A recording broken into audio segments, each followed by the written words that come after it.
नमस्कार, आपण पाहत आहात टोला न्यूज.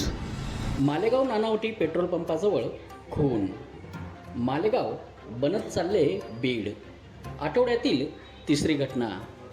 खून सीसीटीव्ही कॅमेऱ्यात कैद. मालेगावात नानावटी पेट्रोल पंपाजवळ साईराम डेअरीसमोर काल दिनांक 31 जुलै 2025 रोजी रात्री 12 वाजेच्या सुमारास 3 लोकांनी दुचाकीवर येऊन उभ्या असलेल्या युवकाचा धारदार शस्त्र लाकडी दांडक्याने चेहऱ्यावर दगड घालून खून केल्याची घटना घडल्याने एकच खळबळ उडाली आहे. मालेगाव शहरातील वाढती गुन्हेगारी बघता मालेगाव हळूहळू बीड बनत चालले की काय अशी चर्चा आता शहरात सुरू आहे. या आठवड्यात गोळीबार, धारदार शस्त्रांनी मारहाण आणि आज पुन्हा खून झाल्याने कायदा सुव्यवस्थेचा प्रश्न निर्माण झाला आहे.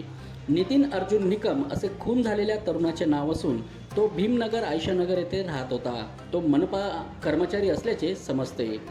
शहरात या वाढत्या घटनांमुळे नागरिकांमध्ये भीतीचे वातावरण निर्माण झाले असून पोलीस प्रशासनाकडून ठोस पाऊल उचलण्याची गरज असल्याची चर्चा आता नागरिकांमध्ये सुरू आहे.